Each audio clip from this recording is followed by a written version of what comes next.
I'd like to thank this video's sponsor, Squarespace, the all-in-one platform to build a beautiful online presence for your business.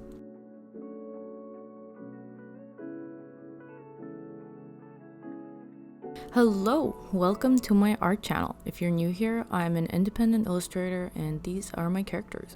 I like to talk, often unscripted, so yeah, just a warning. If you're a regular, you are loved and appreciated very much, and thank you for coming back.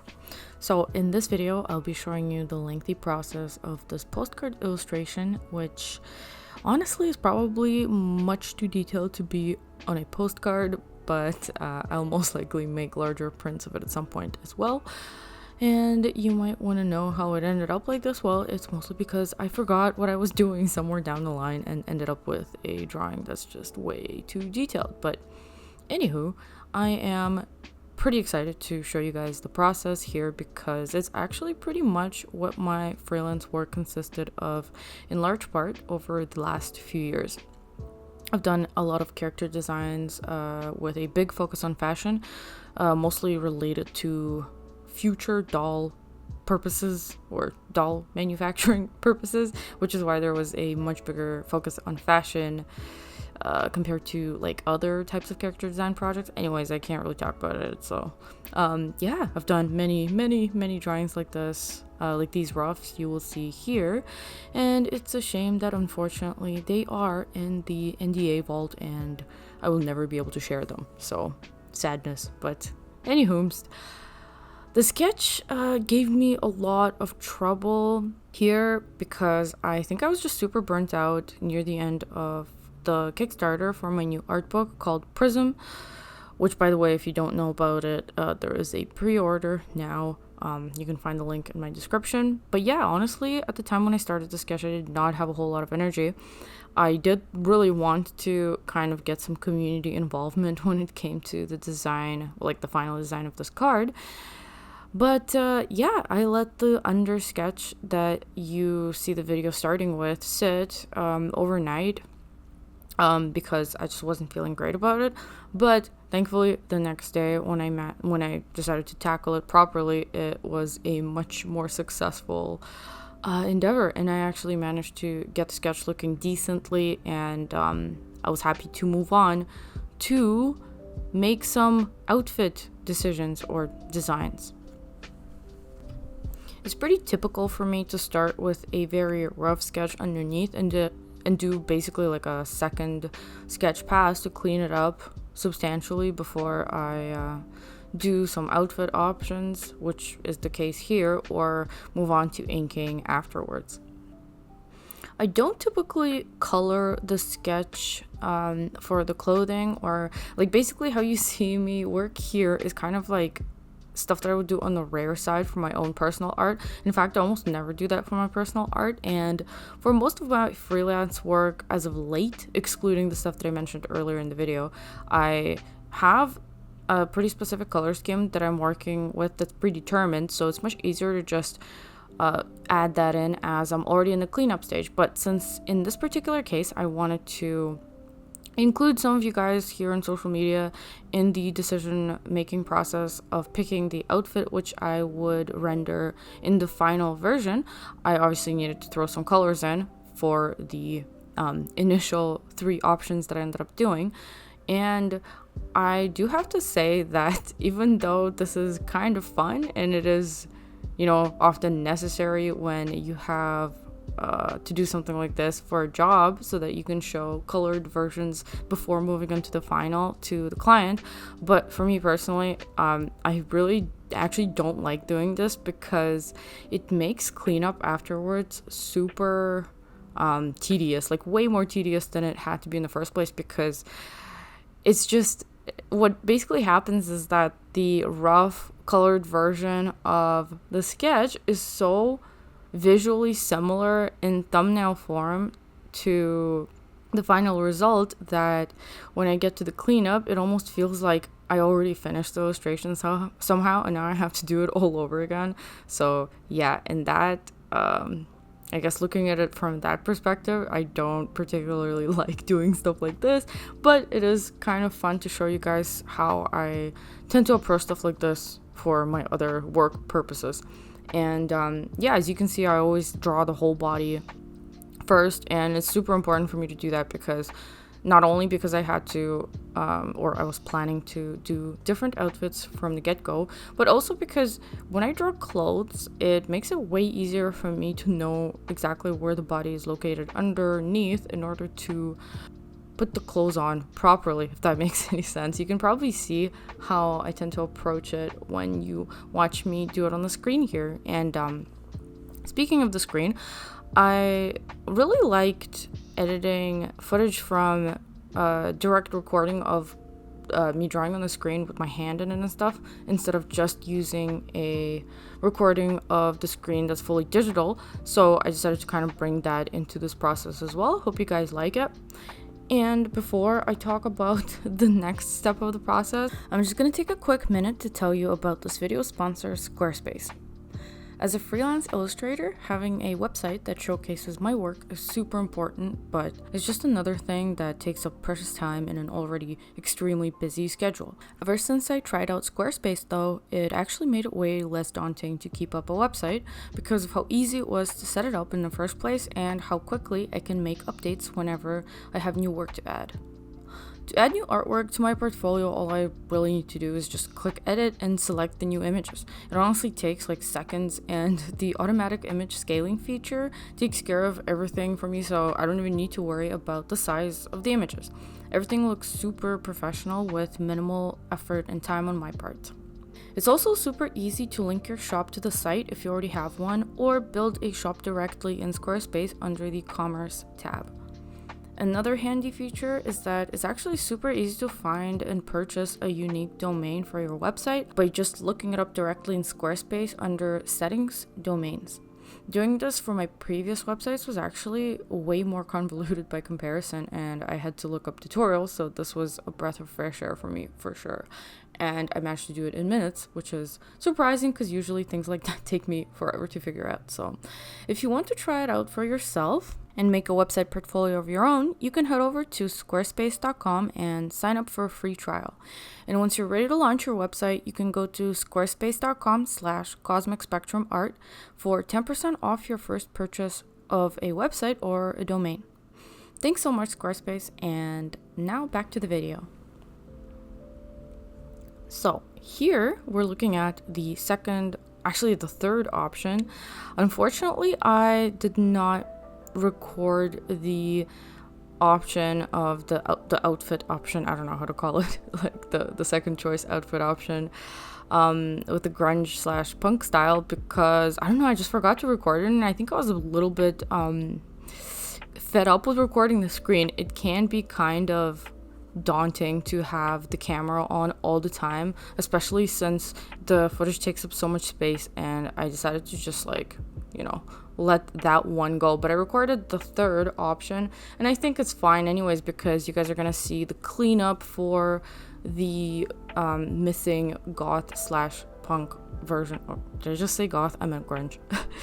Because that is the version that people seem to like the most, and I found that out by having a couple of polls, which hopefully some of you guys saw on my Instagram channel. Anyways, so yeah, I just wanted to quickly explain how I go about putting together these outfits. So typically what I do first is I will figure out what kind of style I want to go for, and based on that I just go on Pinterest and look at many outfit options, and I'll take some of them and put them into a board. And usually by the time, I don't know, after like 20 minutes or something, I'll have a pretty good idea of how I can merge certain elements together. And I will typically make changes to colors, patterns of fabric, and then I like to add my own accessories. And even when I find a picture, like a photo of an outfit that I like almost in its entirety, and I feel like, well, I don't have to reinvent the wheel here. Like, might as well just draw an outfit that I find cool, because why not? Which I do sometimes, but I find that more often than not, even when I think that that's something that I'm gonna do, like duplicate an outfit that I see in a photo, it actually ends up looking very different when I execute it, because of how I adjust things in relation to the characters that the outfit goes on, and I will make a ton of differing spontaneous decisions on the spot, so that in the end I never actually end up using one thing as a direct reference for clothing. I tend to make a ton of changes, and in the end it just ends up kind of being like a fresh outfit, which is pretty fun. I would suggest using this type of approach. It's it's a blast, and I really like coming up with outfits and doing stuff like this. So I know that the title of this video talks about style, and that's something I have not spoken about yet, and that's because the style topic kind of came to my mind as I was editing this video and looking through the rendering / cleanup process of this drawing. So I decided to kind of shift that over and talk about it once the video footage actually gets there. And yeah, I just wanted to discuss several thoughts that came to mind while I was working on it, starting with the fact that this was a bit difficult for me to complete. Typically, I don't get super distracted, but like I mentioned, because the sketch versions or the rough versions of these drawings already looked or felt kind of complete to me, it was kind of hard to jump back into it, and it felt like I was doing the illustration over again. And another thing that is often, like, I don't really hear people talk about this too much, but resolution is such a strange thing. Like, screen resolution is what sometimes really throws me off in the process. So somewhere near the beginning of the video I mentioned that this was super tedious, and it ended up being way too detailed to justify the postcard that it was supposed to be, just a 4x6 postcard. And this is mostly because when I made the file, I wanted to be large enough, and also I have a CINTIQ 24 HD, or sorry, not HD, it's basically a 4K monitor. And you know what? Ever since I switched to 4K, it actually messes with my perception of the canvas a lot, because everything is so clear and I can zoom in so closely. I like to make the files bigger, because when I make the files true to their original printing size and I zoom in at 100%, the images are still kind of small on the screen, so sometimes I'll add quite a bit to their size in order to be able to zoom in at 100% and still have them be clear. And this is exactly what tends to sabotage me. So as you can see now, I am inking, and just quickly wanted to mention that I did intersperse two types of footage here. Sometimes the screen recording sped up, sometimes the actual recording of my hand on the screen, and different types of editing. So do let me know what you guys think about this, if it's more fun to watch. I figured it's a little more fun to switch between the speed at which you see the progress occur. So yeah, that was the idea behind that. Anyways, so I'm inking here, and I had the hardest time starting with the inking on this illustration, especially with the faces. And that's because the size of the canvas really tricked me, and I couldn't figure out how thin or thick the lines were really supposed to be. Like, I couldn't really perceive the actual size of the image as it was going to be when it's printed. So I ended up making some of the line work way thinner than it ever needed to be. And typically what happens is the thinner your liner is, the longer it takes. Like, from my experience, that's always the case. And yeah, I really wish I kind of thought it through better, because it would have taken me a lot less time if I just didn't use such thin line work around the face area. But eventually I kind of caught on, and also because the inking was taking me so long and I was being really tedious about it, like, I wanted to use two different types of textured brushes because I really like that look. And but unfortunately it does take more time when you have to switch back and forth between two different brushes and like kind of figure out where to use which one, which I'm not even gonna begin trying to explain here, but it's mostly just like a gut type of decision making process based on instinct. And yeah, anyways, so after like struggling with the tediousness of the line art, eventually I started using a thicker brush, and I will say the process went a lot faster, and by the time I was done, I was like really kind of rushing it. So yeah, it took me a while to kind of get back into it. And it's also probably because I went in working on this cold. Like, I didn't do any warm-ups or anything like that, which is pretty regrettable to think about now, mostly because I've been super busy the last couple of weeks, and I am filming this in advance so that I can post, or like I'm editing this in advance so I can post it while I'm on vacation. And the rush of it, like usually when everything is so hectic, I can't really justify a warm-up session to myself, even though that by now I should know that if I skip the warm-up, that will just like lengthen the actual process of work by a lot. So I always do this to myself. I don't know why. Anyways, yeah, once I got a handle on the line art, I started to kind of just begin figuring out how I'm going to approach the rest of it post flats, which is something, I mean, I didn't spend too much footage, or I didn't want to spend too much time in this video on showing you guys how I did the flats, so I kind of sped up most of that.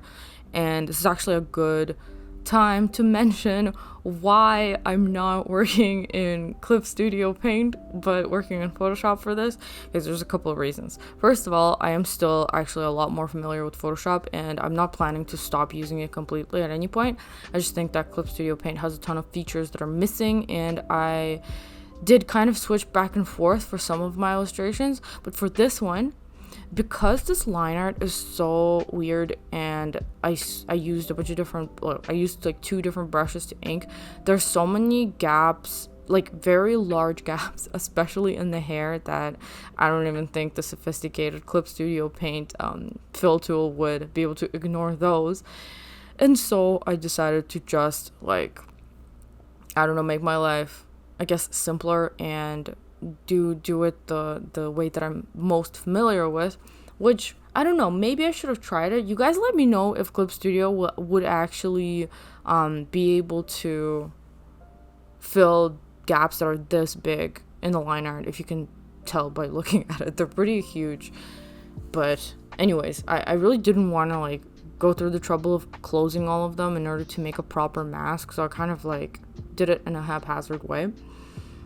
But in any case, that's that's the explanation for that. So yeah, like I said, still using Photoshop a lot of the time. I still love Photoshop brushes, but I have brought Clip Studio Paint into the process, so I kind of switch back and forth.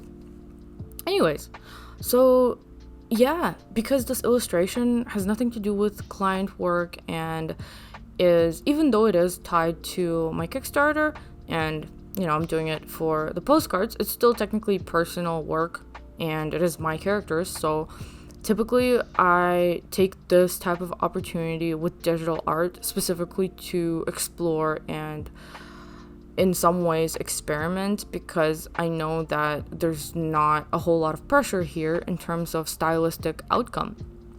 And that's typically what makes the process a little bit less rigid, and that's why I didn't go through my typical like super strict masking and like flats and all that other stuff.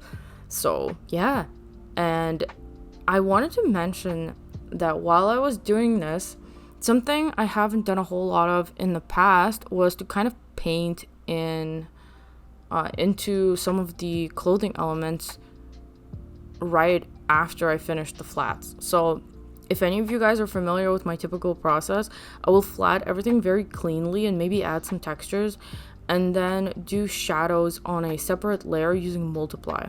So that's what I almost always do, but lately I've been kind of sneaking a little more and more of this process of just painting into the flat layer, and I found that kind of curious because it's not something I consciously decided.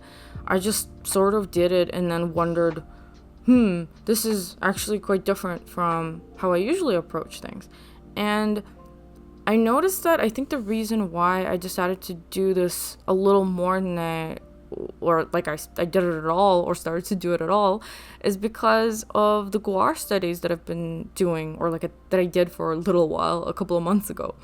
I think that using gouache and the way that I have been, and it having no line work, and just using photos and figuring out stylized ways to communicate what I'm seeing, or you know what I mean, the rendering, focusing on the rendering, and using opaque paint. So it's just very different from using watercolor, and that is actually exactly what made me realize how fun it is to just paint things in an opaque way. So I'm really glad that I did that, because it's something that I really like the results that I'm getting from this type of approach, and it is actually quite new. I think it's more pronounced than in any of my previous work. If you can tell, I'm leaning a lot more towards bigger, solid shapes, specific shapes, and way less blending, super, I guess, soft blending. I suppose I never had a really airbrushed type of look to my digital art anyways, but actually a lot of you guys have not seen a ton of my client work, which sometimes tends to be more on the smooth rendered type of side, and that is not what I want my personal work to look like. And that actually takes me to the next thing that I wanted to talk about in regards to finding my style. I find that even after 15, whatever, God, how long is it? Almost 20 years of drawing now. I don't think that I have arrived at the style that I'm 100% happy with. And I think it is just an ongoing process where I can always add something, and I'm always trying to kind of improve on things and see what I can pull from other aspects of my work into what I would refer to as my personal work. And that's actually one of the biggest reasons why I'm such a big fan of trying out new mediums, because even when I don't consciously set out to learn some sort of new technique or figure out how to bring something new into my digital art, it just tends to happen organically. And I think because now the technology is so sophisticated for painting, and the drawing apps have come such a long way than how they were when I first started doing digital art, there isn't obviously it's very different drawing digitally than traditionally, or painting traditionally versus digitally, but there's still more than enough of an overlap that you can easily transfer the skills that you gain from drawing traditionally into your digital process. At least I do this all the time. So yeah, I mentioned that I've been focusing a lot more on shapes with this new process, but like I mentioned, because it's personal work, it's an opportunity to explore and kind of try out new things. I did also want to mention that some rendering techniques that I have added to my art within the last year or so did come from client work. So I had to do some style matching about a year ago, and basically I have this one client where I'll probably tell you guys about it later, because this is not super strict when it comes to NDA. But yeah, I had this one client where I had to modify my style quite a bit in order to fit the needed illustration. And it was very difficult at first, but it actually forced me to figure out better ways of, or figuring out ways on how to adapt to a different kind of rendering outcome or rendering look. And some of it that I did, especially for the hair, I really like how it turned out, and that's the way that I'm rendering hair in the video that you're watching now. It's actually something I haven't really done in my previous personal work, and I'm super glad to just kind of carry that over. It's actually a really, really fast method of rendering hair as well. It's not super detailed, but I think it's a lot more detailed than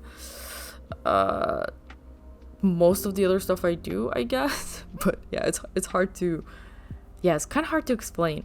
And sometimes I look at my body of work, and I kind of tend to approach things very differently stylistically, in some aspects.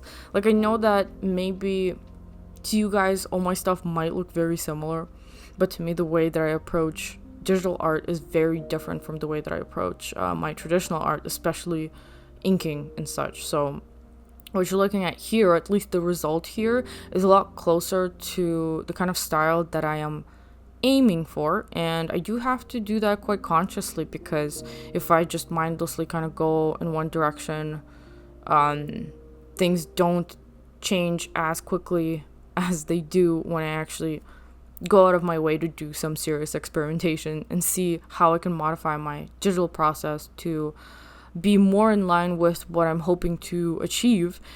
And on that note, I wanted to mention that I am a huge fan of paintings by J.C. Landecker, and I haven't really done any like specific studies for Landecker. I just often look at his work and admire his rendering techniques, but that's definitely something that I'm aiming for, and I think I might make a video in the near future just doing some Landecker studies. I think that would help me take my style to the next level and get me closer to what I'm hoping to achieve.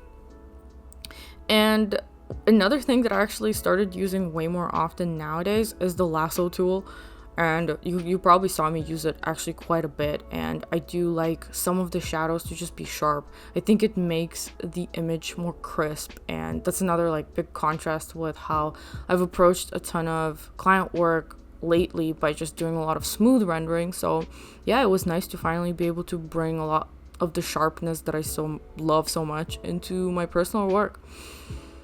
And on that note, that's pretty much the end of this video. I really hope you guys enjoyed watching this process. It's pretty thorough, and this is one of the more polished illustrations that I have made a process video for in a while, I think, aside from the Clip Studio Paint one from my last video. And I hope you guys learned something new, and let me know what you think about style, how you're finding yours, and how your art journey is going so far. I'd love to hear your thoughts about this in the comments, and I will see you guys in the next one. Bye!